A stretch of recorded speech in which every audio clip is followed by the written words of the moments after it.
friends, welcome to my YouTube channel. Here we are going to discuss government budget. Government budget is actually the estimated expenditure or income. एक financial होता है, eco में जिसको हम fiscal year कहते हैं, एक पर्टिकुलर फिस्कल ईयर में होने वाले एक्सपेंडिचर और इनकम का एस्टिमेटेड वैल्यू ही बजट है। बजट हमारी सेंट्रल गवर्नमेंट पूरे देश का बनाती है। सेंट्रल गवर्नमेंट पूरे देश का बजट बना के बताती है कि प्राइमरी सेक्टर, सेकेंडरी सेक्टर या एक्सेट्रा या किसी पर्टिकुलर स्टेट को किस चीज के लिए कितना फंड्स अवेलेबल होना चाहिए, और इस तरीके से वो हर को अपना अपना कलेक्शन का डेटा दे देती है। इसके बाद हमारी स्टेट गवर्नमेंट भी डिसाइड करती है कि मैं अपने स्टेट में एजुकेशन पे क्या खर्च करूंगा, रोड डेवलपमेंट पे क्या खर्च करूंगा, इलेक्ट्रिसिटी पे क्या खर्च करूंगा, या फिर कितने की मैं कैसे कैसे स्कीम बनाऊंगा। स्टेट अपने अपने डिस्ट्रिक्ट को एक बजट पास करती है। इस तरीके से लोकल गवर्नमेंट के पास भी फंड आते हैं। लोकल गवर्नमेंट, स्टेट गवर्नमेंट और सेंट्रल गवर्नमेंट तीनों ही लेवल पे आपका बजट पास किया जाता है। तीनों ही देखते हैं कि उनकी एस्टिमेटेड इनकम और estimated expenditure through out the year क्या रहे। अपनी इनकम और एक्सपेंडिचर को देख के वो एक रफ डेटा बनाते हैं जिसे हम अपना गवर्नमेंट बजट कहते हैं। सेंट्रल गवर्नमेंट अपना गवर्नमेंट बजट पार्लियामेंट में पास करवाती है और उसके बाद ये सारे बजट पे काम शुरू हो जाता है। तो आखिर हम बजट बनाते क्यों हैं, क्या कारण है कि बजट बनाया जाए, let's discuss it. So the objective of the government budget is first reallocation of resources. कोई भी गवर्नमेंट अपनी बजट बनाने के लिए वो डिसाइड करती है कि उसको कहां से इनकम आने वाली है, किस तरीके की उसे एक्टिविटीज करनी पड़ेगी, किस तरीके की उसे प्लानिंग करनी पड़ेगी ताकि वो अपनी एस्टिमेटेड इनकम और एस्टिमेटेड एक्सपेंडिचर को कंट्रोल कर सके। तो इसके लिए सबसे पहले उसे सीखना पड़ता है tax, concession and subsidies. Government चाहती है कुछ चीजें प्रोडक्शन में कम हो, जैसे वो चीजें जो हार्मफुल होती है जनरल पब्लिक के लिए, उन पे हैवी टैक्स लगा के गवर्नमेंट उसके प्रोडक्शन को रोकना चाहती है।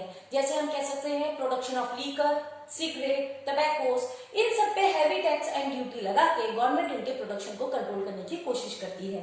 साथ में कुछ चीजों पे गवर्नमेंट सब्सिडीज भी प्रोवाइड करती है, जैसे लघु उद्योग हो गए, स्मॉल स्केल बिजनेस, आपके खादी उद्योग के बिजनेस। गवर्नमेंट चाहती है कि मेक इन इंडिया के तहत इन सब का प्रोडक्शन बढ़े, इसलिए गवर्नमेंट इन्हें सब्सिडीज प्रोवाइड करती है ताकि लोग स्टैंड अप ले सके और साथ में हमारा भारत आत्मनिर्भर बन सके। Second point is directly producing goods and service. Private sector हर चीज में डिस्ट्रीब्यूट या कंट्रीब्यूट नहीं करना चाहता, वो सिर्फ हैवी प्रॉफिट मेकिंग सेक्टर्स में ही अपना हाथ डालते हैं। ऐसे में क्या होगा कि वाटर सैनिटेशन कौन करेगा, पानी की सफाई कौन करेगा।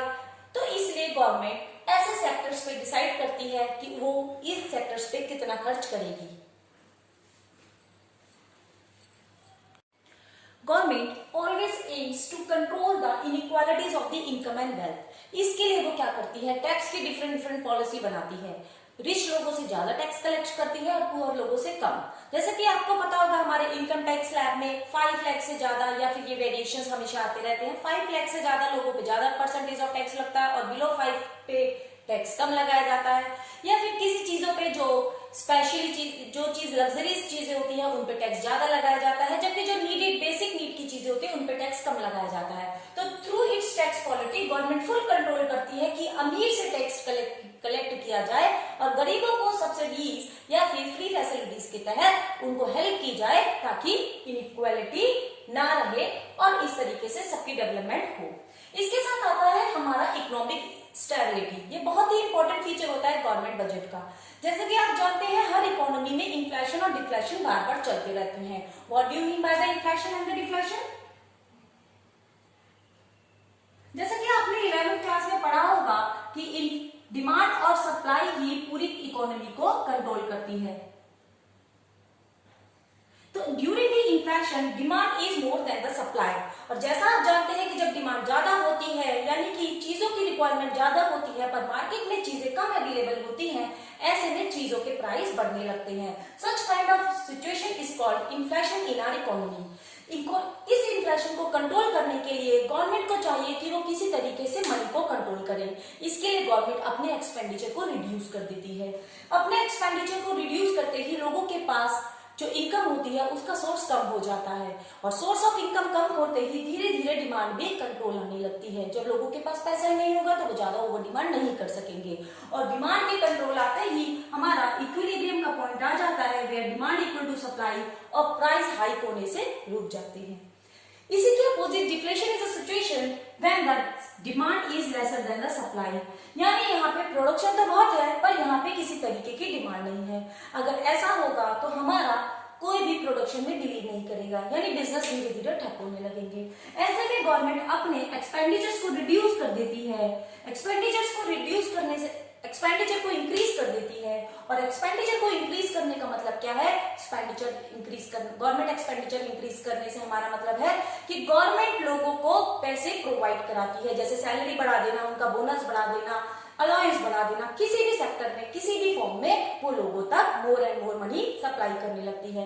लोगों के पास जैसे जैसे पैसा पहुंचने लगता है उनका सोर्स ऑफ इनकम बढ़ने लगता है, उनके हाथ में पैसा आता है, वो मार्केट से चीजों की डिमांड क्रिएट करते हैं, और इस तरीके से डिमांड वापस क्रिएट होने लगती है, आपके प्रोडक्शन यूनिट का माल बिकने लगता है, और वापस डिमांड और सप्लाई इक्वल हो जाते हैं। किसी भी इकोनॉमी के लिए इन्फ्लेशन और डिफ्लेशन दोनों का ही इन्फ्लेशन डिफ्लेशन दोनों ही के रूप बार बार आते रहते हैं।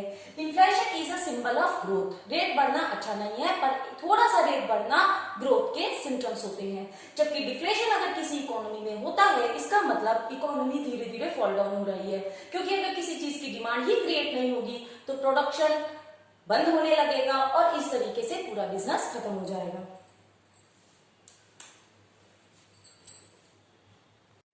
जैसा कि आप जानते हैं हमारे देश में बहुत सारे पब्लिक सेक्टर है। पब्लिक सेक्टर यानी कि जिनका फाइनेंस बहुत सारा गवर्नमेंट की तरफ से सपोर्ट किया जाता है। ऐसे एंटरप्राइजेस को चलाने के लिए गवर्नमेंट्स को फंड की अरेंजमेंट करनी पड़ती है, यानी पैसा प्रोवाइड करना। वो पैसा कहां से आएगा, गवर्नमेंट बजट के थ्रू यही चीजें डिसाइड की जाती है ताकि ये अच्छे से काम कर सके और लोगों की सेवा कर सके। Next point is my economic growth.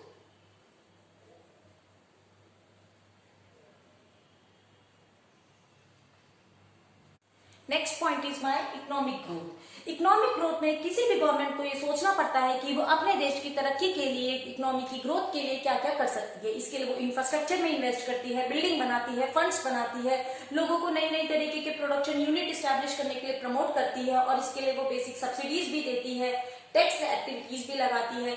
तो इकोनॉमिक ग्रोथ बेसिकली इंफ्रास्ट्रक्चर से रिलेटेड भी हो सकता है, ब्रिज बनाना, रेलवे की स्टैब्लिशमेंट करना और भी कुछ इस तरीके की एक्टिविटीज। इसके लिए गवर्नमेंट को एक बड़ा एक्सपेंडिचर करना पड़ता है, वो एक्सपेंडिचर लोगों के लिए सोर्स ऑफ इनकम बनता है, और इन सबको करने से पहले गवर्नमेंट को स्टडी करनी पड़ती है कि कैसा हमारा इन्फ्लेशन रहेगा, और बैक ट्रैक से बचना पड़ता है, यानी कि उसे अपने एक्सपेंडिचर को करना तो है पर इस तरीके से करना है कि उसका इनकम ज्यादा रहे या एक्सपेंडिचर इस हद तक ना जाए कि किस तरीके से उन्हें लोन लेना पड़े। इसके साथ साथ गवर्नमेंट का सबसे बेसिक यूनिट रहता है, रीजन रहता है रिड्यूसिंग रीजनल डिस्पैरिटीज। जैसा कि आप जानते हैं कि स्टेट्स, कुछ कॉमन स्टेट्स का डेवलपमेंट या उनपे जो किए जाने वाले खर्चे लगातार होते रहते हैं और कुछ राज्य पिछड़ से जाते हैं।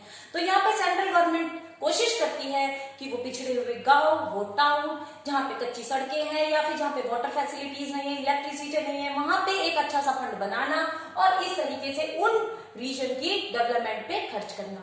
तो ये कुछ हमारे कॉमन ऑब्जेक्टिव से हमारे गवर्नमेंट बजट के। इसके बाद भी बहुत सारे होते हैं। मींस गवर्नमेंट बजट का बेसिक मोटिव यही है, हमारी इकोनॉमिक डेवलपमेंट।